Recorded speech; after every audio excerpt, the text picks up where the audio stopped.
हाँ, तो बातचीत चल रही थी कि अभी तक रावण जैसे शत्रु के नगर में जाने का प्रयास हो रहा है और प्रयास हो गया। सेना के साथ राम लक्ष्मण आदि पहुंच चुके हैं। वहां जाने के बाद सेना की छावनी भी तैयार हो चुकी है। ये एक सामान्य स्थिति होती है और युद्ध की तैयारी होती है। सबसे बड़ी चीज़ होती है कि किसी भी युद्ध के लिए हम उस पर आक्रमण करेंगे और जो आक्रमण करेंगे तो उसकी राजधानी तक पहुंचने की कोशिश करेंगे, लेकिन हम हमेशा परिधि से ही शुरू करेंगे, क्योंकि युद्ध की नीति में यह बात हमेशा रही है कि जब हम किसी भी राजा के केंद्रीय शक्ति पर जब आक्रमण करते हैं तो विजय पाना बड़ा कठिन हो जाता है। हमें पहले परिधि से जाना पड़ता है और धीरे धीरे जब हम परिधि को पार कर लेते हैं तो उसकी शक्ति को अपने नियंत्रण में ले लेते हैं।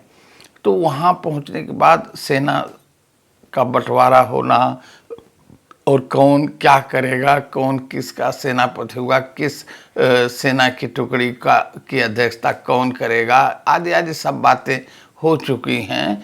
और फिर शत्रु पक्ष भी अपने शत्रु की सेना को देखना चाहता है, उसका आकलन करना चाहता है कि उसकी सेना की संख्या कैसी है, उसके पास संसाधन कैसे हैं, तमाम चीज़ें हैं। क्योंकि एक तरह से हर आदमी ये चाहता है कि शत्रु को अंदाज लें। यह शत्रु पक्ष का अंदाज बहुत ज़रूरी होता है युद्ध के पहले। तो ये चीज़ें जो हैं, इसके लिए हम लोग देखते हैं कि कृतिवास ने रावण की तरफ से 2 गुप्तचरों को भेजा है, शुक और सारण। ये 2 गुप्तचर हैं और जो बताएंगे रावण को कि कितनी सेना है, कैसी है, क्या है। और इसके बाद जो है फिर जो है तमाम प्रकार की चीज़ें जो हैं इसमें आएंगी। और इसके बाद फिर जो है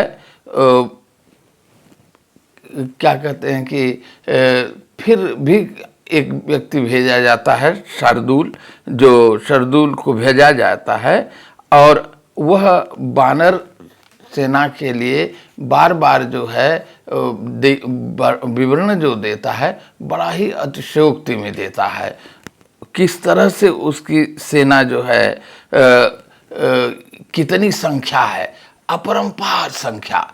यह लोक के अनुकूल है, क्योंकि लोक मन जितनी ही ज़्यादा संख्या के बारे में सुनता है सेना को लेकर या देश के निवासियों को लेकर, उससे वह उत्साहित होता है, उसमें कौतूहल पैदा होता है। तो ये जो लोक धर्मिता है यह उसमें परिपूर्ण रूप से आती है। और उसके लिए यह बता रहा है कि राम की सेना कितनी है। और बड़ा आश्चर्य होता है कि समुद्र से पार होकर जो सेना गई है, शायद उसकी संख्या इतनी है कि आज विश्व की संख्या नहीं होगी। और इतनी बड़ी संख्या को लेकर के राम पहुँचे हैं। पता नहीं जहाँ से वो सेना शुरू की है और वहाँ तक खाने पीने की व्यवस्था कैसे हुई होगी, कहाँ से भोजन मिला होगा। मैं नहीं समझता कि उस क्षेत्र में इतने भोज्य पदार्थ होंगे, सामग्रियां होंगी। तो जो भी हो, ये जो है एक स्थिति बनती है।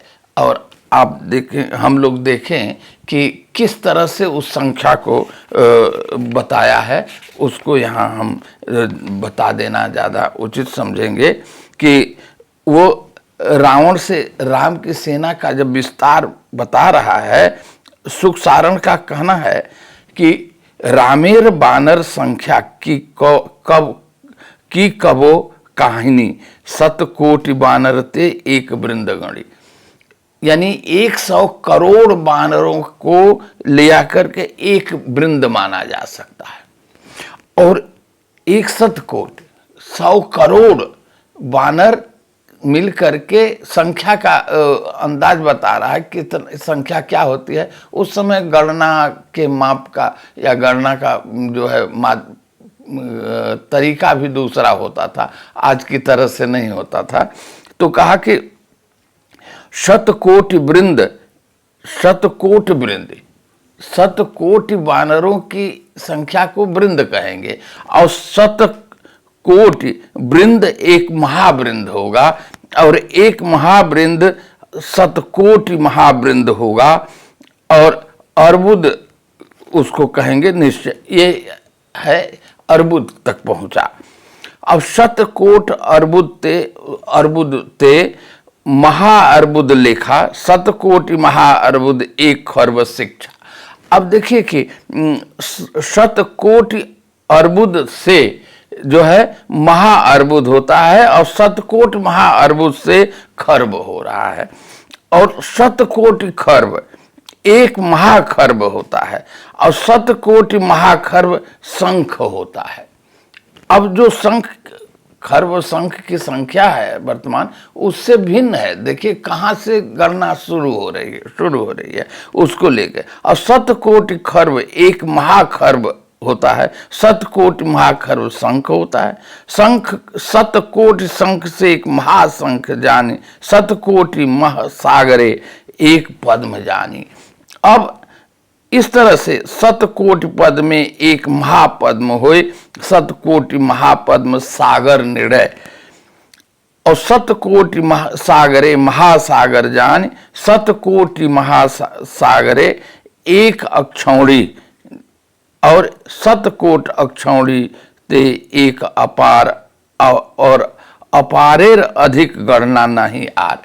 इतना कहा कि ये सब, इसके बाद अब कोई गणना नहीं है, और यही सेना उनकी है। अब इतनी बड़ी सेना, शायद मच्छर भी हो तो उतने नहीं अटेंगे, लेकिन बताया। तो इन चीज़ों को लेकर के देखने की ज़रूरत है कि किस तरह से एक आश्चर्य तैयार किया जा रहा है। और ये जो चमत्कारपूर्ण उहापोह है संख्या के द्वारा जो निर्दिष्ट किया जा रहा है कि इतने बानर जो हैं सेना के रूप में पहुंचे हुए हैं। अब पता नहीं लंका में उतनी पूरी जनता भी नहीं रही होगी जितने बंदर वहां पहुंचे हुए हैं, और लंका क्या पूरे विश्व में वो संख्या नहीं रही होगी। लेकिन पता नहीं रचनाकार को क्या दिखता है कि इतनी संख्या की सेना को बटोर देता है। यह रचनाकार का अपना वैचित्र्य है, और उसको अलंकारिक भी कह सकते हैं। तो ऐसी स्थिति में अब स्थिति क्या होती है कि ये तो वर्णन हो रहा है, इधर क्या हो रहा है, रावण जो है वह कुछ विचित्र ढंग से षड्यंत्र करता रहता है ताकि सीता और व्यग्र हों, बेचैन हों। कभी राम को व्यग्र करते हैं, कभी सीता को व्यग्र करते हैं। तो विद्युत जी हो जो है वह माया मुंड बनाने का आदेश पाता है कि तुम एक माया मुंड बनाओ, और उसको ले जा करके जो है सीता को भयभीत करता है, क्योंकि दिखाता है कि राम का सिर काट दिया गया है, और उस कटे हुए सिर को ले जाकर सीता के पास रखा जाता है। सीता पहचानेंगी और भयभीत हो जाएंगी। तो इस रूप की बात है। और ऐसी स्थिति में वह बहुत सीता निराश होती हैं, लेकिन फिर वही कहा, शर्मा राक्षसी उपदेश देती है, समझाती है कि ये सब झूठ है, ऐसा नहीं है, आप चिंता न करें। तो मैंने पहले भी कहा था कि यहाँ रामचरितमानस की त्रिजटा हमेशा उपदेश देती है, समझाती है, लेकिन कृतवास में शर्मा वो काम करती है। त्रिजटा ऐसा कुछ नहीं करती है। त्रिजटा बल्कि कभी कभी सीता के विरुद्ध आचरण करती है। तो इन चीज़ों को लेकर देखा जाएगा। आगे बात आएगी। और रावण की माँ निकषा और नाना माल्यवान युद्ध होने से पहले रावण को समझाते हैं। लेकिन रावण किसी से समझने वाला नहीं है। प्रमादी आदमी जो अपनी शक्ति का गर्व कर लेता है, जो अपने ज्ञान का गर्व कर लेता है, वो दूसरे की बात नहीं सुनता और उसे लगता है दूसरे की बात मान लेना कहीं पराजित होना है, चाहे वो कितना भी प्रिय क्यों न हो। तो प्रिय लोगों की बातें भी उसे कड़वी लगती हैं, वो उनको धमका करके उनको भगा देता है और वे चुप हो जाते हैं। तो ऐसी स्थिति में आप देखें कि आगे जो है वह अब युद्ध का पूरा ब्यौरा शुरू हो रहा है। लंका के चारों दरवाजों पर सैन्य व्यूह की रचना हो जाती है। अब युद्ध होने से पहले भी एक योद्धा अपना दूत भेजता है और फिर समझाना चाहता है कि युद्ध न हो, ताकि ये विभीषिका न हो, इतने लोग मरेंगे आदि चीजें हैं। युद्ध से डरते सभी लोग हैं और युद्ध में जो क्षति होती है उससे सभी लोग चिंतित होते हैं। तो अंगद जाता है, अंगद दूत बन के जा रहा है और ये आज तक मुहावरा है कि अंगद का पांव होना। ये एक घटना है कि जब शक्ति की आजमाइश होती है तो अंगद अपना पैर जमा लेता है धरती में, कहता है मेरा पैर कोई हटा ले, उठा दे तो मैं जानूं। लेकिन कोई नहीं उठा पाता है, बहुत लोग मिल के उठाते नहीं उठाता है। तो रामचरितमानस में वर्णन है कि रावण स्वयं उठाने आता है, तब कहता है कि नहीं नहीं नहीं, मेरा पाँव मत छूइए, राम का पैर जाकर छूइए, तो निश्चित आपका उद्धार होगा और आपको क्षमा कर देंगे। तो इस तरह से, लेकिन होता क्या है कि धीरे धीरे बहुत विस्तार से वर्णन होता है अंगद के साथ जो बातचीत होती है, जो और वो 4 राक्षसों को मारता भी है, दूत होकर जाता है लेकिन 4 राक्षसों को मारता है। संवाद के साथ साथ रावण माया से अनेक रूप बना लेता है और जहां देखता है अंगद चारों तरफ रावण ही रावण दिखाई देता है। तो ये जो एक स्थिति है कि एक मनुष्य पता नहीं कैसे अनेक हो जा रहा है, यह एक ऐसी प्रक्रिया यहाँ है, बड़ी ही अलौकिक और आश्चर्यजनक प्रक्रिया है। ये जो चीजें आती हैं ये पौराणिकता की देन है और यह मिथकों में सृष्ट होता रहता है। यदि ये नहीं हो तो फिर इसके स्वरूप को हम उस रूप में महाकाव्य के रूप में नहीं दिखा सकते हैं। जबकि उस जमाने में महाकाव्य जब लिखे जा रहे थे तो एक तो नायक कभी भी निम्न स्तर का हो ही नहीं सकता था, मजदूर हो नहीं सकता था, साधारण किसान हो नहीं सकता था, कोई राजा, कोई महर्षि, कोई देवता, यही तो होगा। और जब वो होगा तो उसमें एक आश्चर्यजनक शक्ति होगी। तो उन चीज़ों को लेकर के सोचा जाना चाहिए क्यों ऐसा हो रहा है।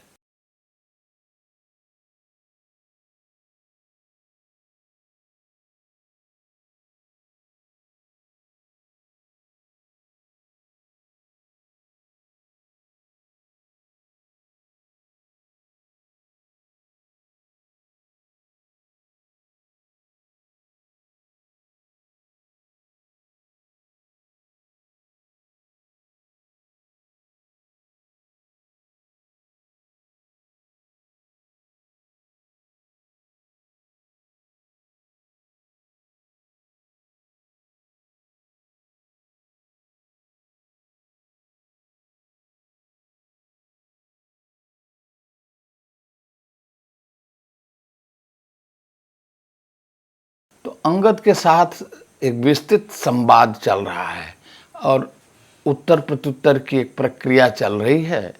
सबसे बड़ी बात है कि यहाँ एक आश्चर्यजनक घटना होती है कि अनंत रावण का रूप उसके सामने प्रस्तुत होता है। रावण ने माया से अपने को इतने रूप में निर्मित किया और पता नहीं ये मनुष्य निर्माण की यह पौराणिक प्रक्रिया कब से चली, क्योंकि कृष्ण के लिए भी यह कहा जाता है कि जब चाहते थे उतनी गोपियों के साथ होते थे। तो ये जो दीक्षा है, ये जो गुण है, यह पता नहीं कहाँ विलुप्त हो गया है।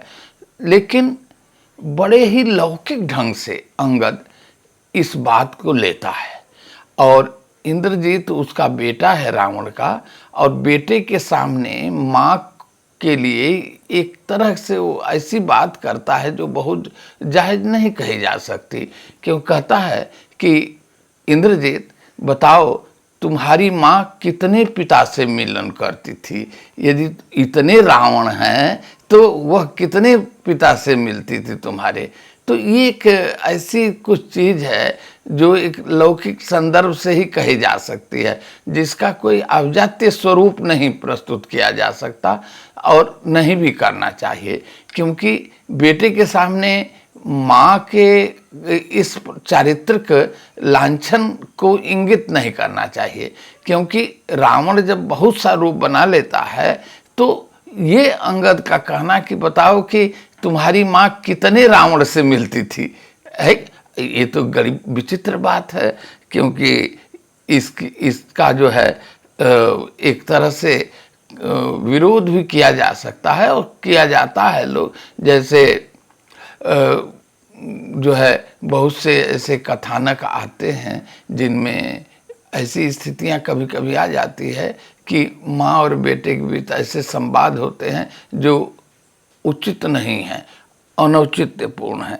तो यहाँ ये चीज़ें जो हैं दिखाई देती हैं। और फिर इसके बाद आगे चलता है, राक्षसों की सेना का भी वर्णन हो रहा है और उसके साथ कई हजार आर्केस्ट्रा वाद्य का वर्णन हो रहा है। इतने वाद्य यंत्र हैं जिनकी एक बहुत बड़ी सूची है। अब यह तो प्रक्रिया चल रही है, इस बीच जिस त्रिजटा को तुलसीदास ने इतने उत्कर्षित रूप में प्रस्तुत किया है, उसी त्रिजटा के लिए यहाँ यह बताया जा रहा है कि रावण के कहने पर त्रिजटा विमान पर बैठा करके सीता को ले जाती है और राम लक्ष्मण के उनको जो नाग पास में बंधे हुए हैं उनको दिखाती है, ताकि सीता जो है निराश हो और थक जाएगी, निराश होगी कि नहीं राम और लक्ष्मण अब नहीं बचेंगे, हार जाएंगे या मार दिए जाएंगे, तो निश्चित रूप से वह रावण के प्रस्ताव को मान लेगी। तो कहीं न कहीं एक व्यवस्था तैयार करने की नाना प्रकार से कोशिश की जा रही है। यह कोशिश किस प्रलोभन के रूप में होती है, या भय के रूप में होती है, लालच के रूप में, आदि के रूप में होती है, या उसको निराश कर दिया, विवश कर दिया जाता है। और इस तरह की व्यवस्था पूर्ण जघन्यता आज भी देखने को मिलती है। मनुष्य इतना दूर तक पहुंच गया है, 21वीं शताब्दी में पहुंच गया है, लेकिन इस तरह की घिनौनी स्थितियां महिलाओं को लेकर आज भी हो रही हैं और उस पर लोग निंदा भी कर रहे हैं। कुछ लोग उसका कहीं पक्ष भी ले लेते हैं, क्योंकि जिसको लगता है कि इसके साथ पक्ष न लेने पर मेरी पूरी शासन सत्ता का कहीं न कहीं जो है अपमान होगा, तो लोग उसके साथ हो लेते हैं और उसको मिथ्या बनाने की कोशिश करते हैं। तो ये चीजें हैं। तो मैं बता रहा था कि त्रिजटा को ले जाती है और नागपाश में बंधे हुए राम और लक्ष्मण को दिखाती है। अब विमान इतने दिनों से बने हुए थे, उस विमान की जो प्रक्रिया थी बड़ी अच्छी थी, न पेट्रोल लगता था, न कोई उसमें ड्राइवर होता था, न कोई इंजन होता था। विमान अपने आप चलते थे, निर्देश चढ़ने का, उतरने का, गिरने का, चलने का अपने आप केवल वाणी से होता था। कितना कंप्यूटराइज्ड रहा होगा पता नहीं। और यह मनुष्य की यह कल्पना थी। जो चीज संभव नहीं रहा, मनुष्य अपने तमाम प्रकार की सुविधाओं को खोजना चाहा और उसे कल्पनाओं में कहीं न कहीं रूपायित किया। तो ये विमान भी उसकी इसी कल्पना के, क्योंकि कल्पना के रूप में ही आ रहे हैं, क्योंकि पैदल चलते चलते मनुष्य कोई साधन नहीं है या बहुत सामान्य साधन है, तो इन साधनों से ऊपर उठकर वो बहुत जल्दी जाना चाहता है। सारी असुविधाओं को छोड़कर पर्वतों और नदियों को पार कर लेना चाहता है, एक ऐसी सुविधा चाहता है, और वो विमान के बिना नहीं हो सकता है। तो विमान की कल्पना यह मनुष्य की है, क्योंकि पहले कल्पना होती है, यानी जिसको कभी कभी साहित्य में स्वप्न भी कहते हैं, कल्पना होती है, और उसके बाद फिर उसकी रचना होती है, क्योंकि उसकी खोज तक मनुष्य अपने बौद्धिक विकास को करता है, और बौद्धिक विकास के परिणाम स्वरूप वह एक निर्माण की प्रक्रिया से भी जुड़ता है। क्योंकि किसी निर्माण में बुद्धि की खोज नहीं होती है, बल्कि बुद्धि जो है निर्माण को प्रदान करती है। यह हमेशा रहा है। और ऐसी स्थिति में किसी चीज के होने से पहले मनुष्य का बौद्धिक विकास हो चुका होता है। तो मनुष्य की वैज्ञानिकता उसके उस वैज्ञानिक निर्माण में होती है, न कि वैज्ञानिक वस्तुओं के द्वारा मनुष्य की वैज्ञानिकता का मूल्यांकन किया जाए। इसीलिए वैज्ञानिकता कोई यांत्रिक चीज नहीं है। वैज्ञानिकता विचारों की एक सरणी है, विचार हैं, और विचार ही मनुष्य को वैज्ञानिक करते हैं। आज भी हम देखते हैं एक व्यक्ति सोच में बहुत वैज्ञानिक है, लेकिन वह कोई भी वैज्ञानिक यंत्र बना नहीं सकता। बिगाड़ सकता है लेकिन बना नहीं सकता, उसकी मरम्मत तक नहीं कर सकता। उसका उपयोग कर सकता है, वो एसी में सो सकता है लेकिन एसी बना नहीं सकता। लेकिन जो एसी बना रहा है उससे ज्यादा वो वैज्ञानिक सोच रखता है, क्योंकि बनाने वाला ही चिंतनशील है, ऐसी बात नहीं है। वह वैज्ञानिक और यांत्रिक विद है, यंत्रविद है, लेकिन चिंतक नहीं है। चिंतक होने वाला व्यक्ति वह होता है जो उसके सिद्धांतों की खोज कर रहा है, उसकी नियमावली को खोज रहा है और दूसरे को बनाने के लिए प्रेरित कर रहा है। तो एक यांत्रिकता अलग है, यंत्र बनाने की चेष्टा अलग है, और यंत्र तक अपनी बौद्धिक शक्ति को चिंतन के धरातल पर ले जाना एक बात है। तो यहाँ विमान उस समय हमारे पुराणों में, महाकाव्यों में बन चुके हैं। और उन विमानों की स्थिति भी क्या रही है, बड़ा ही विचित्र वैशिष्ट्य रहा है कि 10 आदमी बैठ गए तो एक आदमी बैठने की जगह खाली है, 11वां बैठ जाए फिर एक की खाली हो जाएगी। पता नहीं किस चीज से बना था कि एक की जगह खाली हो जाती है, और जहां चाहता है वहीं उतार लेता है। वो हेलीकॉप्टर भी है, वह जहाज भी है, और वह किसी भी तरह की स्पुतनिक यंत्र से भी ताकतवर है। जहां मैं कहता हूं उतार लेता है, जिसको जहां कहता है वहीं वो रास्ता घुमा देता है, और उसमें कोई दिक्सूचक सुई नहीं है, लेकिन मनुष्य के निर्देश पर वह चलता है। तो ये जो एक ईश्वरत्व बाणों में, विमानों में, रथ में, सब में एक ईश्वरत्व जो है कहीं न कहीं इंजेक्ट किया गया है, और इन चीजों को देखा जाना चाहिए। अब जब नागपाश को दिखाती है त्रिजटा, तो मुमकिन है कि सीता विकल होंगी, बेचैन होंगी। फिर आकाशवाणी होती है, और आकाशवाणी से यह बताया जाता है कि यह भ्रमित किया जा रहा है, तुम्हें चिंतित किया जा रहा है, इससे आश्वस्त रहो। अब ये आकाशवाणी भी उसी तरह की बात है। जैसे विमान के संदर्भ में बात की गई, उस समय आकाशवाणियां खूब होती थी और किसी तरह के ट्रांजिस्टर की या किसी इंस्ट्रूमेंट की जरूरत नहीं होती थी। हर आदमी कान से सुन लेता था और जैसे मेघ गर्जन होता है उसी तरह से ऊपर से हमेशा आकाशवाणी होती है और किसी को भी कहीं की सूचना दे दी जाती है। और जो आकाशवाणी करने वाले लोग हैं वो देव वर्ग के लोग रहते थे और अपने अनुकूल पात्रों की रक्षा के लिए वे निर्देश दिया करते थे आकाशवाणी के द्वारा। आज जो आकाशवाणी का स्वरूप है, यम आकाशवाणी संप्रति वार्ता प्रवाचको, ये स्थिति नहीं थी। उस समय के लिए कोई न उसके लिए भेजने वाला कोई प्रयोगशाला थी और न कोई उसे रिसीव करने के लिए यंत्र थे, चाहे वो टीवी हो चाहे जो भी हो, ऐसा कुछ नहीं था। लेकिन सब लोग अपने नंगे कानों से सुन लिया करते थे और बिना किसी साधन के आकाश से एक वाणी आ जाती थी। तो ये जो चीजें थीं,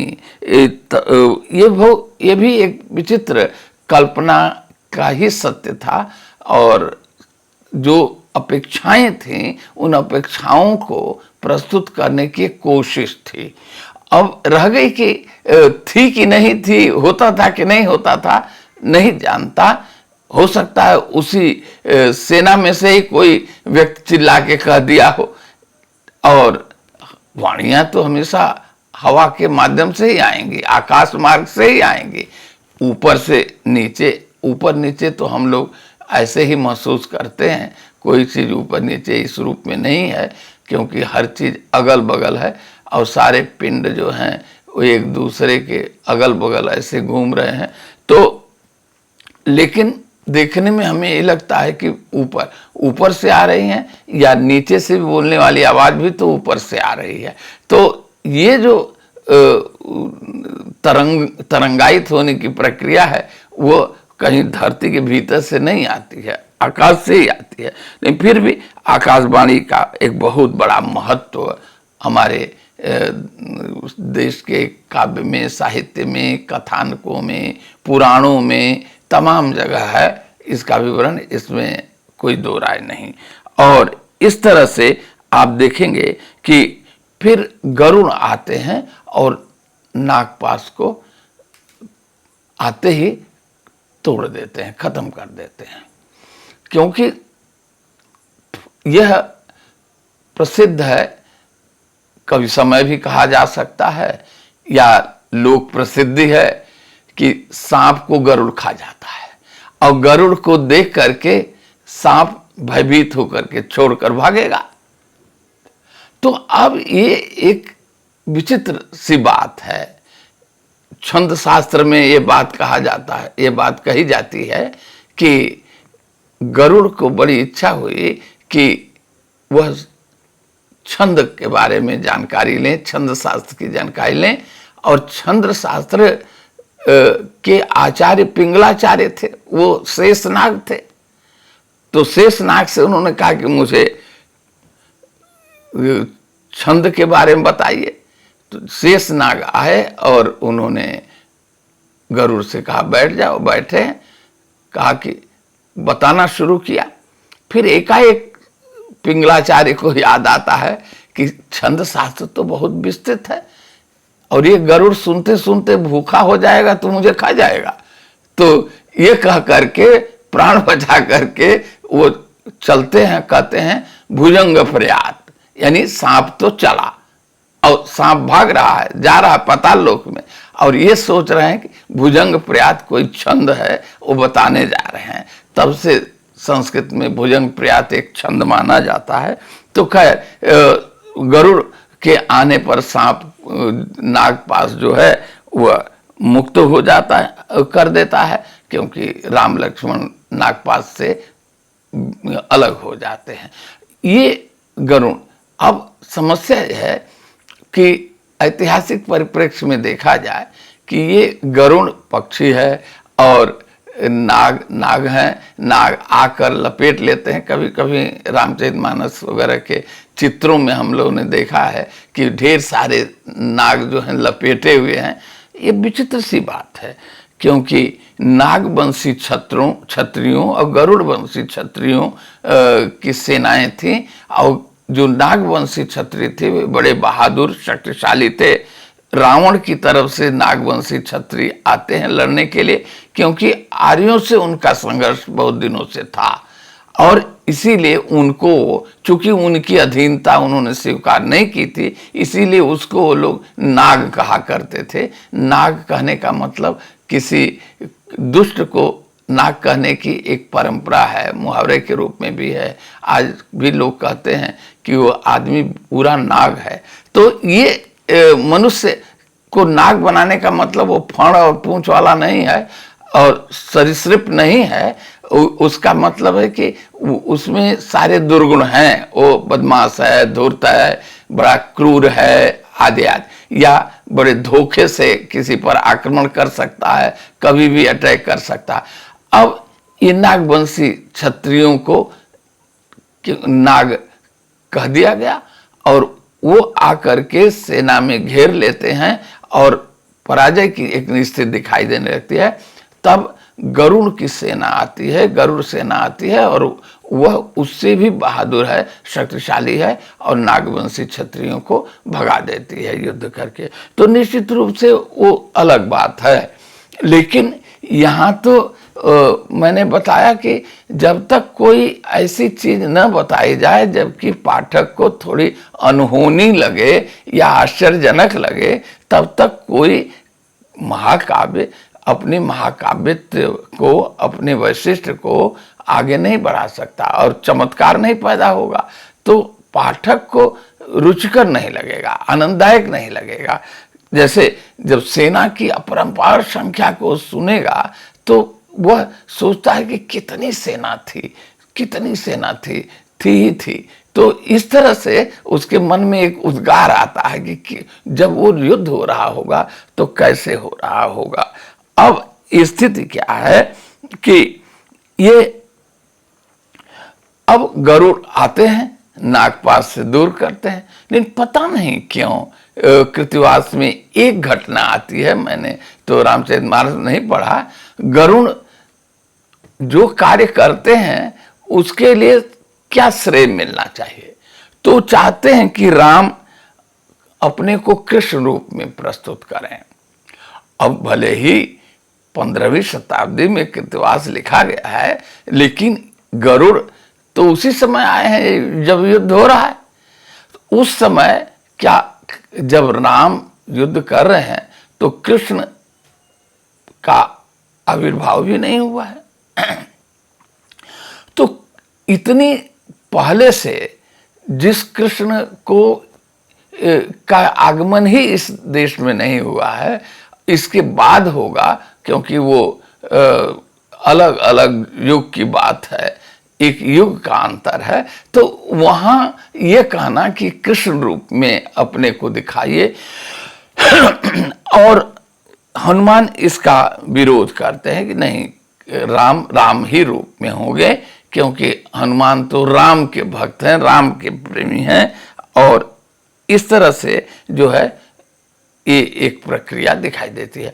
यही मैंने बताया कि यह कृतिवास की अपनी निजता है। अब कभी कभी रचनाकार अपनी कुछ नई कल्पनाएं प्रस्तुत कर देता है, और वह भिन्न होने के लिए भी ऐसा करता है, क्योंकि कभी लोक में चला जाता है, कभी परंपरित मान्यताओं में रहता है, और कभी कभी नई कल्पनाओं में आ जाता है। और इस प्रकार जो है वह कहीं न कहीं अपनी रचना को सबल, शक्तिशाली और बहुत ही अलंकारिक भी प्रस्तुत करना चाहता है।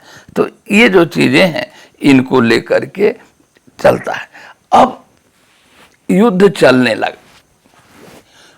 कवितावली में भी हम देखते हैं कि बड़ा सजीव वर्णन होता है। रामचरितमानस के लंका कांड से भी ज्यादा सजीव होता है। यहां भी युद्ध हो रहा है। अब उस युद्ध होने की प्रक्रिया में जैसे क्रिकेट कमेंट्री हो रही हो। अब रचनाकार बताने लगेगा अभी इस पूरी प्रक्रिया में, युद्ध के संदर्भ में, कौन आया, कौन मारा, कौन मरा, क्या हुआ, ये आया, वो आया, अब इसको ये मार रहा है, इसको वो मार रहा है। तो इस तरह की एक कमेंट्री जो है, बड़ी जीवंत कमेंट्री जो है, जैसे लग रहा है किसी ऊंचाई पर बैठ करके लेखक एक एक आदमी से लड़ता हुआ देख रहा है और उसकी रिपोर्टिंग जो है भेज रहा है लोगों के पास। तो ये जो रिपोर्टिंग देने की जो प्रक्रिया है, यह बड़ी विचित्र सी है और इसमें एक तरह से कहते हैं बड़ा जीवंत वर्णन होता है, एक देखा हुआ सा वर्णन होता है। जबकि न कृतवास उस समय थे और न तुलसीदास थे, कोई भी नहीं था। और वाल्मीकि जब लिख रहे हैं तो वाल्मीकि की भेंट तो बहुत बाद में सीता जब जाते हैं तो हो रही है, युद्ध के की जगह तो नहीं है। लेकिन ये जो कमेंट्री है, ये चीजें हैं। तो अब यही देखना है कि कौन पहले कैसे कैसे आता है और किससे युद्ध होता है और कौन मारा जा रहा है। और मारे जाने वालों की संख्या यहां दिखाई जाएगी प्रायः राक्षसों की तरफ से।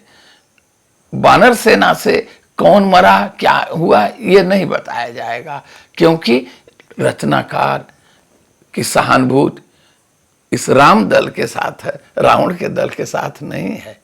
यदि ऐसा होता तो शायद इधर के भी लोग तो कुछ तो मरे होंगे, उनका भी वर्णन करता। लेकिन मुझे इस कथा को पढ़ते समय ऐसा कुछ लगा नहीं। तो अब ऐसी स्थिति में होता क्या है कि सबसे पहले जो मरने वाले लोग हैं, महाबली धूम्राक्ष है और आता है, लड़ता है, उसकी मृत्यु होती है। अकंपन, वज्रदंष्ट, प्रहस्त, ये सब मारे जाते हैं और ये बहुत नामी वीर हैं। इस सेना के बहुत बड़े बड़े शक्तिशाली लोग हैं। जब मारे जाते हैं, रावण स्वयं आता है और युद्ध में लड़ते लड़ते फिर अपमानित होता है और लौट जाता है। अब समस्या होती है कि रावण सोचता है कि इतने बड़े बड़े वीर मर गए, अब किसको किया जाए। तो कुंभकर्ण को जगाया जा रहा है। अब कुंभकर्ण को अभिशाप कहिए या वरदान कहिए, उसे यह वरदान मिला था कि 6 महीना सोएगा, 6 महीना जगेगा, और वो सोने का समय था। और कुंभकर्ण जब सो गया तो वह कभी जल्दी जगेगा नहीं, उसको जगाना कम कठिन काम नहीं है। तो हो सकता है कि जैसे कर्क रेखा पर 6 महीना रात होती है, 6 महीना दिन होता है, शायद कर्क रेखा का निवासी रहा हो, जो भी हो। अब ऐसे समय कुंभकर्ण को जगाने की लाख कोशिश की जाती है और कुंभकर्ण आता, किसी तरह से जगता है। वह भी रावण को समझाता है कि तुमने इस तरह गलती क्यों की, लेकिन फिर भी भाई भाई होने के नाते उसकी गलतियों के बावजूद भी उसकी तरफ से लड़ता है। अब एक भाई विभीषण तो विपक्ष की ओर जा चुका है, और लेकिन दूसरा भाई जो है उसकी बुराई को मानते हुए भी उसके पक्ष में लड़ता है और फिर मारा जाता है। अब कुंभकर्ण जैसा बहादुर व्यक्ति, वीर पुरुष, जो एक तरह से जब चलता था तो लगता था जैसे कोई पहाड़ चल रहा हो, मनुष्य नहीं पहाड़ चल रहा हो। बड़ा विचित्र था, इतना भयानक व्यक्ति था कि उसके नाक मुंह में जो है भैंसा और हाथी घोड़े तक चले जाते थे, इतनी चौड़ी नाक थी, इतने चौड़े चौड़े कान के रास्ते थे।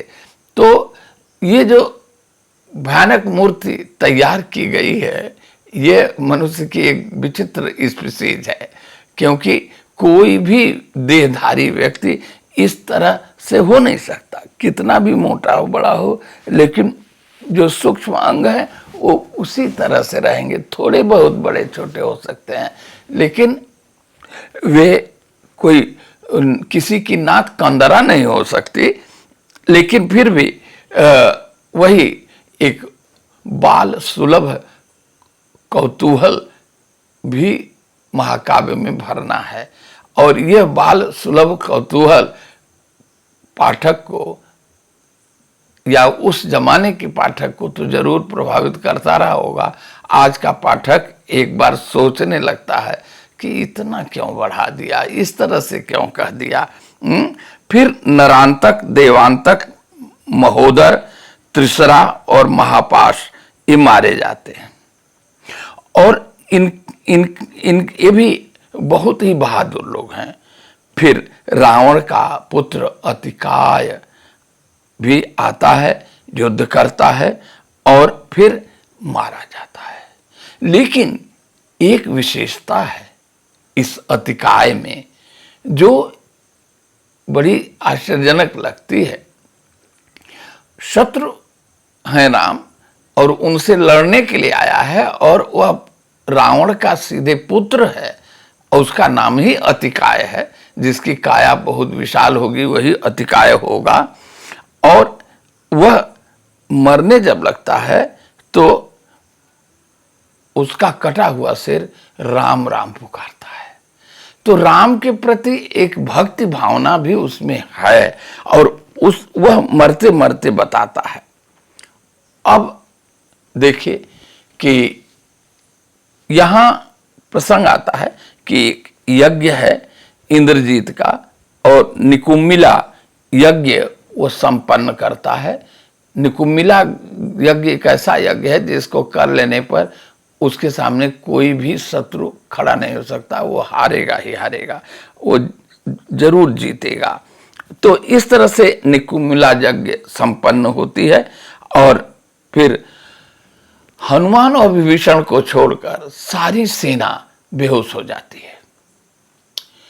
ये देखिए नाटकीयता है, कहीं न कहीं नाटकीयता है, क्योंकि नाटकों में कथानक को संपूर्ण समाप्त करने की कोशिश नहीं की जाती है। अभी भी कथा आगे बढ़े, और वो कैसे बढ़ेगी? सब बेहोश हो जाएंगे तो कथा ही समाप्त हो जाएगी, सब मर जाएंगे तो कथा ही खत्म हो जाएगी। इसलिए विभीषण और हनुमान को छोड़कर सब बेहोश हो जाते हैं। ये रचनाकार की बड़ी ही नाटकीय चालाकी है, और सीरियलों में भी हम देखते हैं, नाटकों में देखते हैं, सिनेमा में देखते हैं कि जिसको वो जिलाना चाहता है वो जी जाता है। उसके लिए एक सुरक्षा कवच खुद कहीं तैयार होता है। और यहां भी एक स्थिति हम देख रहे हैं कि हनुमान और विभीषण जो है बच जाते हैं। अब ये दो लोग नहीं होते हैं अचेत। क्यों? क्योंकि हनुमान को अभी ऋषिमुख पर्वत जाना है और वहां से औषधि लाना है, और वो औषध ला करके सबको सचेत कर देते हैं। अब ये स्थिति होती है। इस बीच जो है सब लोग पुनः जी उठते हैं, और प्राचीन काल के युद्ध में सेना घायल होती और रात में ही वो पूर्णतः ठीक हो जाती और सुबह फिर लड़ने लगती। ये एक विशेषता थी। पता नहीं कौन कौन दवाइयाँ थीं, और यही वनस्पतियों की आयुर्वेदिक दवाइयाँ थीं, और शायद इसी आधार पर आज भी लोग कहते हैं कि हमारे यहाँ ऐसी ऐसी दवा थी और ऐसी ऐसी वनस्पतियाँ थीं जो मरे हुए आदमी को भी प्राणदान देती थीं। उनको संजीवनी बूटी या विशल्यकरण बूटी आदि कहते थे। तो जो भी है, ये शायद ये भी एक अपेक्षा और कल्पना की ही चीज होगी। मैं नहीं समझता कि तलवार से पूर्णतः कट गया आदमी, और आज होता तो बहुत दिन ड्रेसिंग करने पर, इंजेक्शन दवा देने पर भी वो जल्दी ठीक नहीं होता। लेकिन वहाँ तो कुछ घोल की तरह होते थे और लोगों को लगा दिया जाता था और सुबह फिर लड़ने लगते थे। तो जो भी हो रहा है, तो ऋषिमुख पर्वत से जो औषध लेकर आते हैं और इसके बाद वो सब सचेत हो जाते। फिर चारों दरवाजे बंद कर दिए जाते हैं दोबारा। अब जब सारे दरवाजे बंद हो जा रहे हैं तो यहां एक नई चीज है, और उस नई चीज पर ध्यान देना होगा। एक बार हनुमान ने लंका दहन किया था और उसकी कहानी सब जगह है, और युद्ध में ऐसा कहीं नहीं दिखाई देता है कि लंका दहन फिर हुआ है। लेकिन यहाँ जो है दोबारा लंका दहन होता है। और सबसे बड़ी बात है कि आज एक औरत को पेट्रोल छिड़क दिया जाता है, एक औरत को जला दिया जाता है, तो पूरे देश में हाहाकार मच जाता है। 33 करोड़ औरतों का मुंह हनुमान ने जला दिया था। यह एक किस्म की बात है। हरिशंकर परसाई ने कहा था कि एक वो व्यंग नाटक कथा उन्होंने लिखी थी। उसमें लिखा था कि हमारे देश के हर थाने में एक हनुमान मंदिर होता है। तो कहा कि क्यों भाई हनुमान मंदिर क्यों होता है? कहता है कि इनका सिस्टम ही है कि न राजा से पूछो न न्यायालय से पूछो, हनुमान शाही, हनुमान जिस तरह से जाते हैं, अब इन आव देखा न ताव, नगर को जला दिया, लोगों को मार दिया, सबको तोड़ ताड़ दिया, अब कोई परमिशन की जरूरत नहीं है। तो उसी तरह से यहाँ की पुलिस जब कोई कहीं कांड होता है जाती है और जाकर के घर जला देगी, औरतों के साथ बलात्कार करेगी, कुछ लूटपाट कर लेगी, आग लगा देगी, जो भी खुरापात है कर देगी। ये हनुमान की प्रक्रिया है और ये हनुमानी नियम है। और इसीलिए हर थाने में एक हनुमान की मूर्ति होती है, एक छोटा सा मंदिर होता है। तो ये उनके आदर्श हैं हनुमान। और इसीलिए जब एक यहाँ से दरोगा चंद्रलोक में जा रहा है वहां समस्याओं को दूर करने के लिए, तो हनुमान की मूर्ति लेके जा रहा है और वहां कह रहा है कि महाराज कहें कि यहाँ तो बड़ी हालत खराब है, चोरी चमारी बढ़ गई बहुत, कुछ हो नहीं रहा है, पुलिस वाले कुछ नहीं कर रहे हैं। तो कहा कि यह तरीका ये कैसे होगा, आपने पुलिस वालों को इतनी तनख्वाह दे रखा है तो वो चुपचाप अपने घर में खा पी रहे हैं, उनकी तनख्वाह कम कर दीजिए, कल से चोर पकड़ लिए जाएंगे। तो जब तनख्वाह कम कर ली गई तो सारे पुलिस वाले जो हैं चोरों को पकड़ पकड़ करके रुपया लेने शुरू कर दिए और इसके बाद जो है थोड़ी चोरी रुकी। फिर कहा कि यहाँ के थानों में हनुमान का मंदिर नहीं है। तो वहाँ चंद्रलोक में पूछा गया कि ये हनुमान कौन है, तो कहीं यही है। तो ठेका ले लिया उसने कि हनुमान मंदिर हर थाने में मैं बनवाऊंगा और हनुमान की मूर्ति बनवाऊंगा। तो वहाँ कमीशन फिर लेना शुरू किया और अरबों खरबों रुपया वो कमा करके वहाँ से आता है। तो ये जो वर्णन है, तो आप देखिए कि हनुमान ने यहाँ 33 करोड़ जो है राक्षसों की स्त्रियों के मुंह को जला दिया। अब पता नहीं किस आधार कैसे जला दिया और 33 करोड़ औरतें आई कहाँ से। फिर यहाँ संख्या की स्थिति देखिए। और यही तो नहीं, आप देखिएगा जब हम लोग देखेंगे सोचा जाएगा कि जब युद्ध खत्म हो जाता है तो विभीषण हर बंदर को 10-10 औरतें भेंट करता है। अब इतनी संख्या थी, पद्म, अरब, शंख, महाअरब, ये सब, अब उतने की 10 गुना स्त्रियां कहां से लंका में मिल गईं। लेकिन अब भेंट की गई। खैर उस पर चर्चाएं बाद में होगी जैसा होगा। तो इस तरह से जो है अब ये चीजें होती हैं। अब इसके बाद फिर युद्ध शुरू हो रहा है। कुंभ निकुंभ के साथ युद्ध होता है और उनकी मृत्यु होती है। हमने बताया था कि मृत्यु राक्षसों की ही होती है। यहाँ किसी राम दल के लोगों का वर्णन नहीं है कि ये भी मरते हैं, वो भी मरते हैं, ये भी बेहोश होते हैं, गिरते हैं आदि आदि। बस एक जगह लिखा गया कि सारी सेना जो है वो बेहोश हो गई है, बस 2 को छोड़कर, और फिर वह ऋषिमुख पर्वत से दवा ला करके सचेत कर दी जाती है।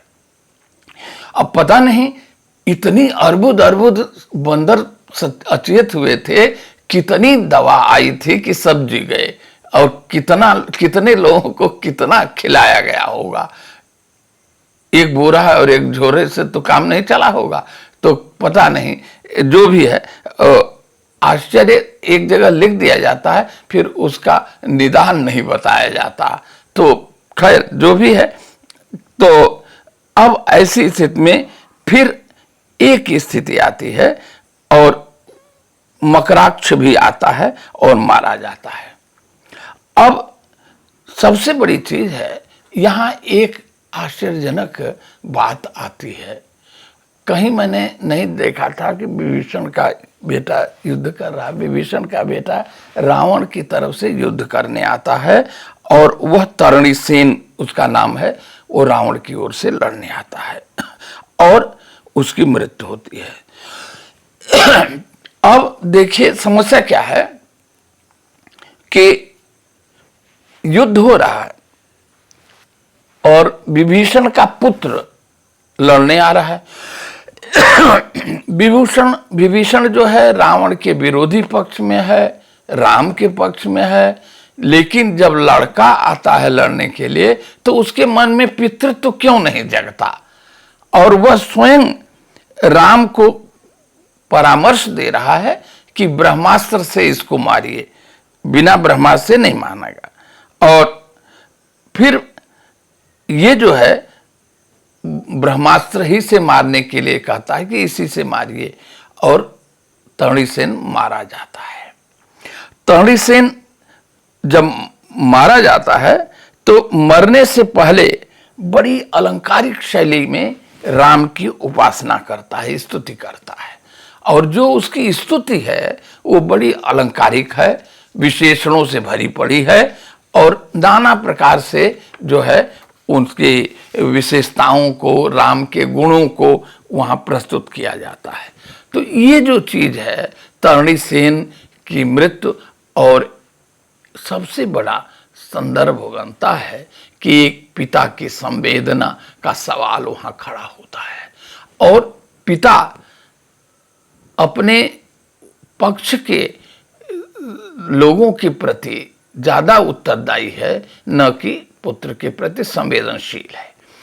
अब इस वात्सल्य से रहित हो जाना यही स्थिति थी। अंग्रेजों का शासन था और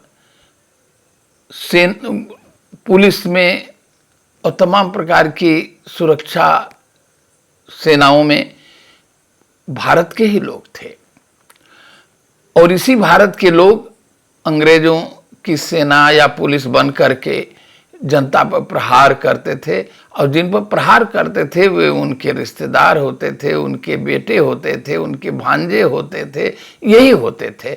और स्वतंत्रता सेनानी स्वतंत्रता के लिए लड़ाई लड़ रहा है, और उन्हीं के एक बेटे को उन्हीं के बाप जो है पुलिस में होने के नाते गोली मारते हैं।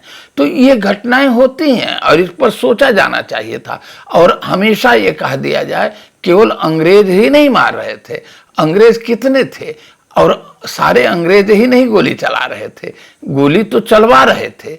और अंग्रेजों ने भारतीयों से भारतीयों को मरवाया। ये हमेशा एक कहावत है कि लकड़ी काटने के लिए जो कुल्हाड़ी होती है उसमें जो बेंट लगता है वह तो लकड़ी का ही होता है। तो मनुष्य ही से मनुष्य मारा जा रहा है। जितने गुंडे लोग हैं वे गरीबों को, असहाय लोगों को, उन्हीं गरीबों में से ही किसी को अपने पास गुंडा बनाकर रखे हैं और मरवा रहे हैं। ऊपर अधिकारी लोग, बड़े आदमी लोग, बड़े शक्तिशाली लोग यही करते हैं, सामान्य मनुष्यों से ही सामान्य मनुष्यों को मरवाते हैं।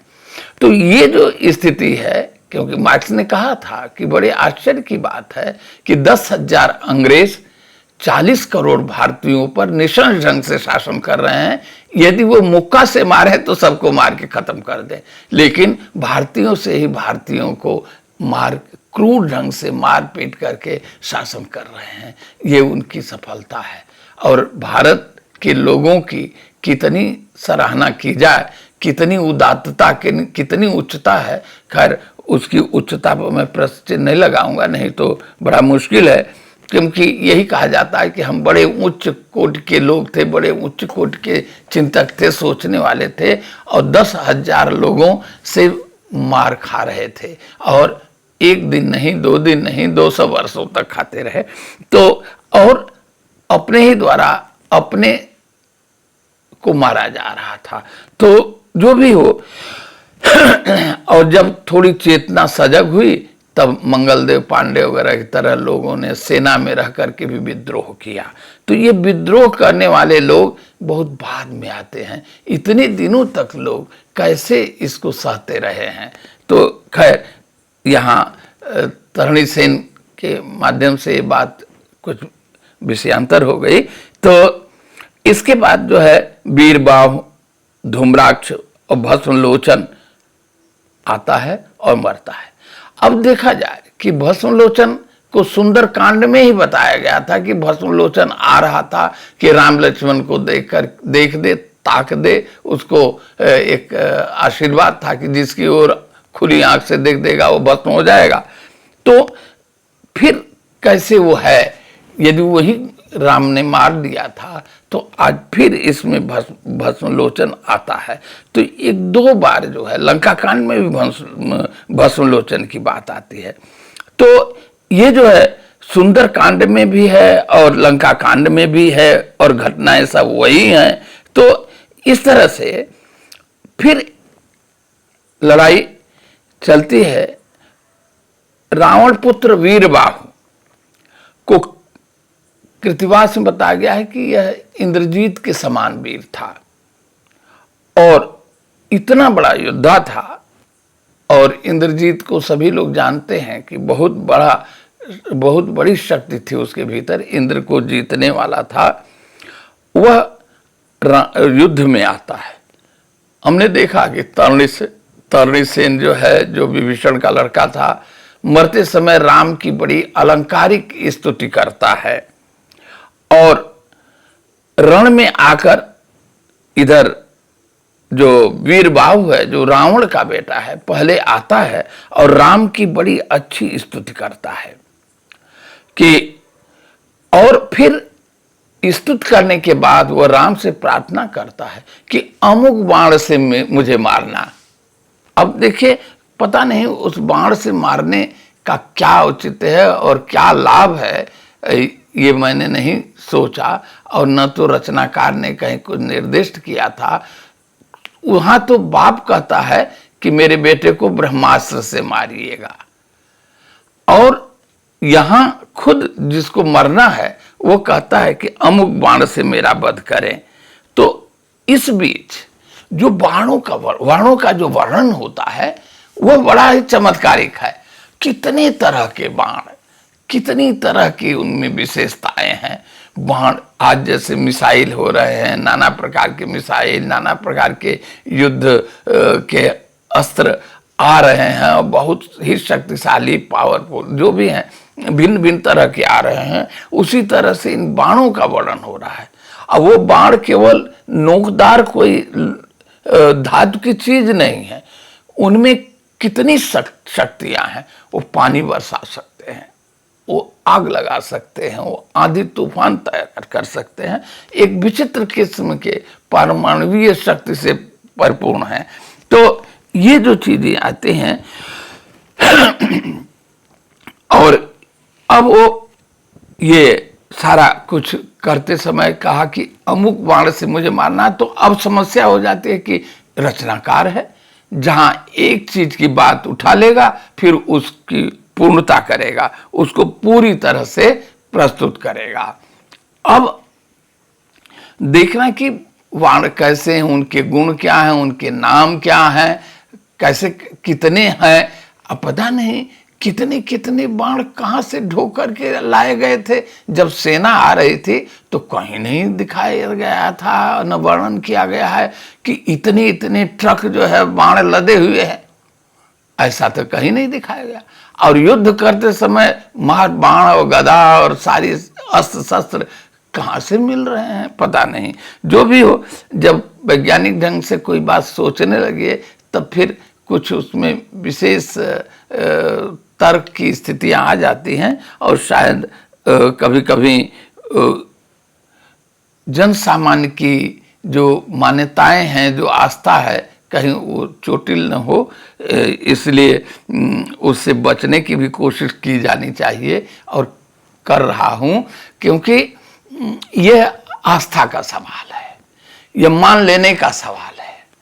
और कह दिया सो कह दिया और सबने मान लिया। और ये मानते मानते कुछ और मान्यताएं बढ़ती जाती हैं, जुड़ती गई, क्योंकि सारे के सारे महाकाव्य विकसनशील होते हैं, पुराण कथाएं भी विकसनशील होती हैं, जो ही आता है उसी में कुछ जोड़ देता है। तो यह एक सिलसिला चलता रहता है। तो रचनाकार की रचना धर्मिता अपनी जगह है, और जन सामान्य की मान्यता और आस्था के साथ उसमें जो सन्निवेश होता है वह रचना को कभी कभी अलग अलग डायमेंशन में अलग अलग आयाम प्रदान करती रहती है। तो इन चीजों को लेकर के देखा जाना चाहिए, और कैसे जो है रचना अपने को बहुआयामी बनाती है। तो कभी कभी हम सोचते हैं कि अमुक व्यक्ति ने इस तरह का काम किया, लेकिन होता क्या है कि इस परंपरा में उसे प्रदान किया जाता रहा है और वह उसी से जोड़ दिया जाता रहा है। ये एक प्रक्रिया बड़ी तगड़ी चली है और लोक ने भी ये काम किया है। तो हम देखते हैं कि फिर इस तरह से बाणों का वर्णन खत्म होता है और फिर एक मायावी कार्य होता है, क्योंकि चाहे जितने भी धार्मिक लोग रहे हों, युग चाहे जितना धार्मिक रहा हो, चाहे जितना ईश्वरत्वमय रहा हो, लेकिन षड्यंत्र तो होते रहे, छल छद्म होते रहे हैं। और इसको आज लोग कहते हैं कि आज विकृत हो रहा है आदमी, आज आदमी में विश्वास और छल छद्म बढ़ता जा रहा है, लेकिन ऐसा नहीं है कि कभी नहीं रहा है, क्योंकि यह मनुष्य के सचेत होने की बीमारी है। जैसे जैसे मनुष्य सचेत हुआ होगा वैसे वैसे वह चालाक भी हुआ होगा और अपने लिए उतना ही स्वार्थी हुआ होगा। तब तुलसीदास को कहना पड़ा होगा कि सुर नर मुनि कर याहू रीति, स्वार्थ पाय करें सब प्रीति, स्वार्थ पारत नीत प्रीति स्वार्थ परमारथ। तो स्वार्थ को भी एक मानवीय गुणवत्ता में और उसकी तमाम प्रकार की मूल्यवत्ता में स्वीकार कर लिया जा रहा है। तो ऐसा कुछ नहीं है कि ये बिल्कुल नया है, यह मनुष्य के सचेतन मन की मांग है और वो होती रहती है और होती रहेगी। जो भी हो, कोशिश यही की जाती है कि उसको कम करने की कोशिश की जाए, लेकिन फिर भी कितनी कोशिश हो सकी और कितनी कोशिशें बर्बाद हुई इसका भी इतिहास साक्षी है, जिसकी ओर जाने का अभी अवसर नहीं है। तो इंद्रजीत फिर एक घटना करता है कि माया की सीता को लाता है। एक विचित्र पता नहीं कौन प्लास्टिक सर्जरी का युग था कि गणेश का गर्दन कटता है तो हाथी का गर्दन उसमें जोड़ दिया जाता है। ये भी एक विचित्र ढंग की प्लास्टिक सर्जरी है।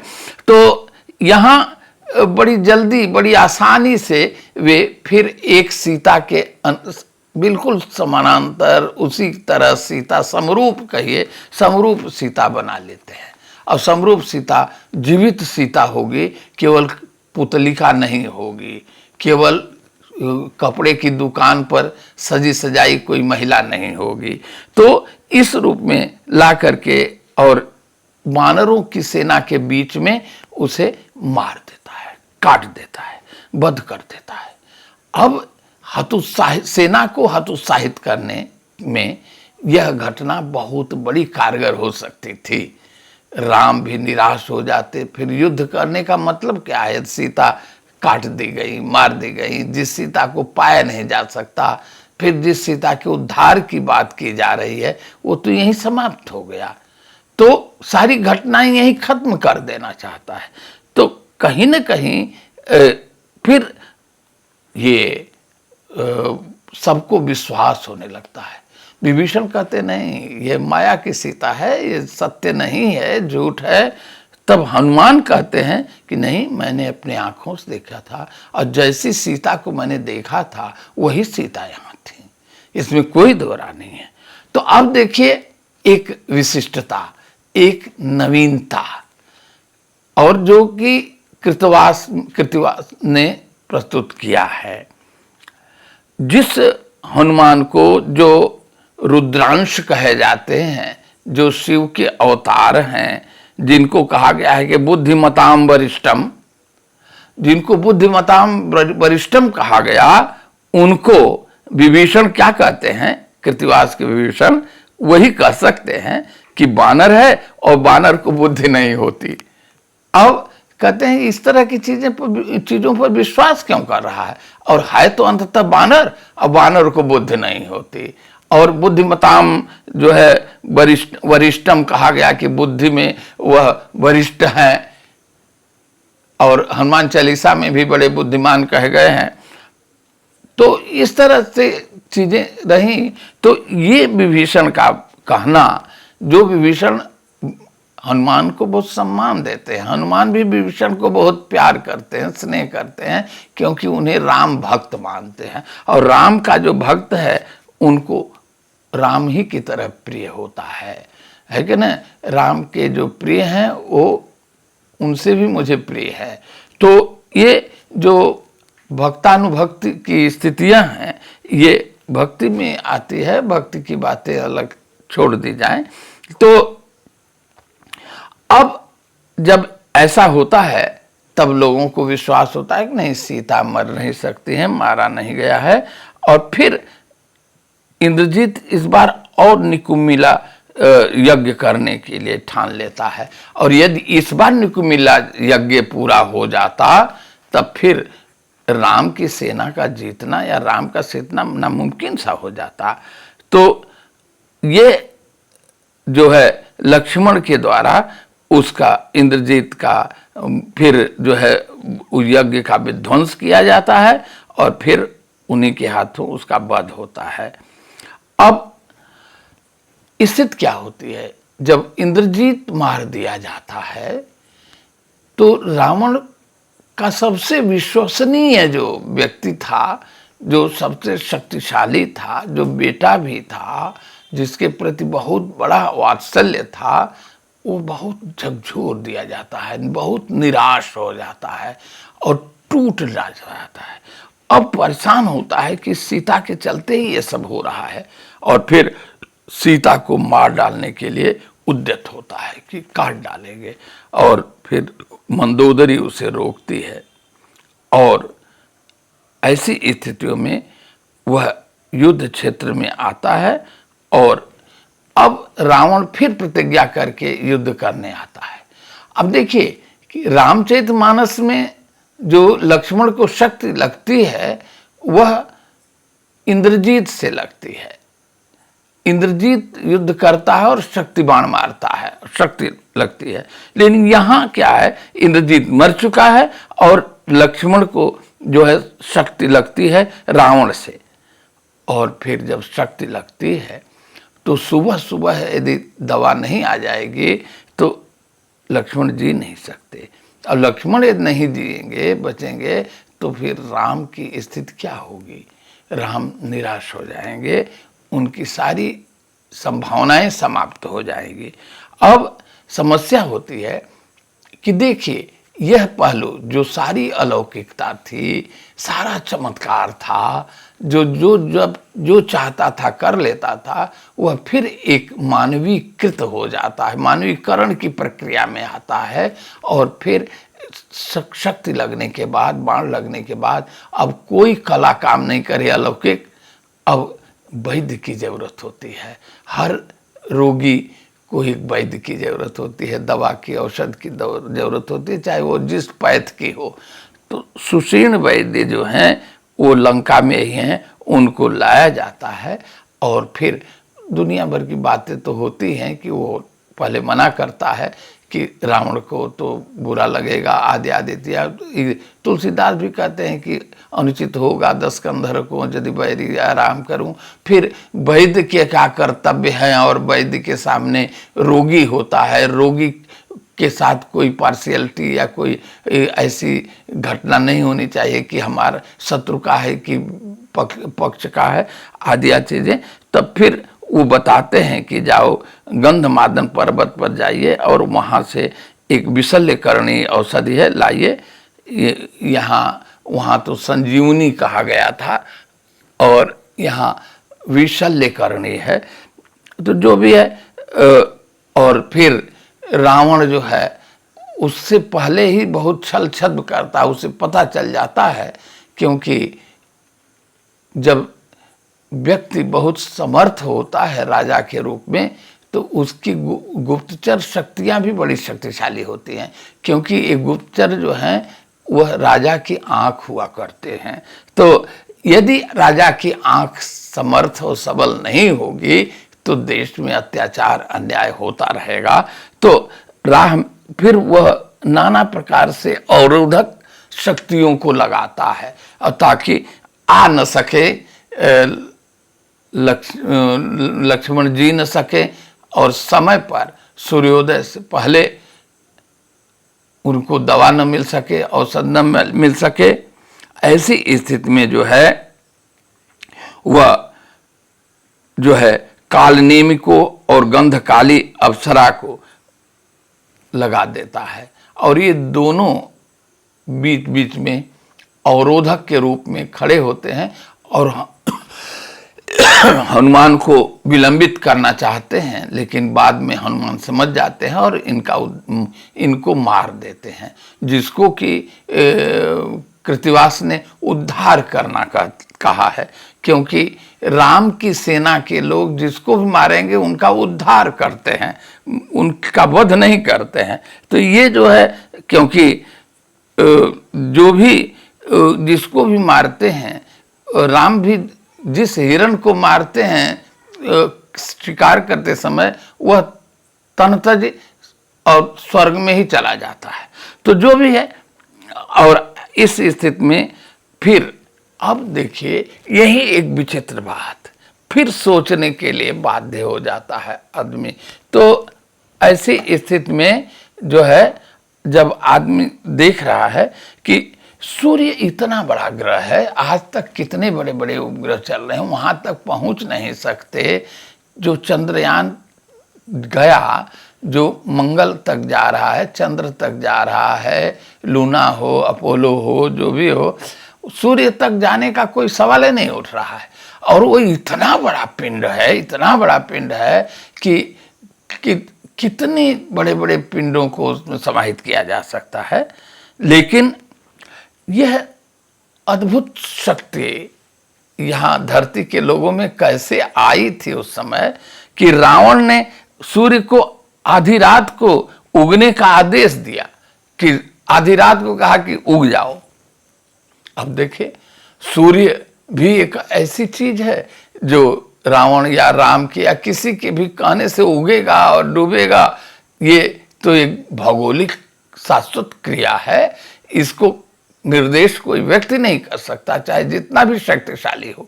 लेकिन विचित्र बात है कि महाकाव्यकार जो है वह इन चीजों को प्रस्तुत कर देता है और बता दिया जाता है। और देखिए, आश्चर्य है कि वो तो आधी रात को उगने के लिए बाध्य कर रहा है, इधर हनुमान उससे भी ज्यादा शक्तिशाली हैं और सूर्य भी जैसे कोई बहुत छोटे से खिलौना है, अपनी कांख में सूर्य को दबा करके जो हनुमान है वो यात्रा पूरी करते हैं। तो ऐसी स्थिति में जो है वह अब कैसे सूर्य हनुमान के कांख में आ सकते हैं और किस रूप में कल्पना की गई है, इस कल्पना का यथार्थ रूप क्या होना चाहिए, कैसे होगा और कैसे मान लिया जाएगा। अब शिशुओं की बात हो, जैसे शिशु साहित्य में होता है कि कुछ ऐसी बातें कही जाती हैं और शिशु जो है उससे आनंदित होता है, भाव विभोर हो जाता है उन्हें देख करके। लेकिन अब ये कह देना कि सूर्य को दबाकर यात्रा पूरी करते हैं और किसी भी तरह से सूर्य उगेगा ही कैसे जब हनुमान के कांख में दबा हुआ है। तो ये जो स्थिति है इसको लेकर के यही जो है हमारी पूरी प्रक्रिया आगे बढ़ती है और हम फिर आगे देखेंगे कि किस तरह से हनुमान आ रहे हैं और आते हुए हनुमान को किस तरह से भरत जो है बाण मारते हैं और किस तरह से फिर एक बाधा भरत के कारण होती है, क्योंकि उनके मन में आशंका पैदा होती है। अब अगले दिन हम लोग इस पर चर्चा करेंगे और इससे आगे जो है इस लंका कांड की सारी प्रक्रिया चलती रहेगी। बस, धन्यवाद।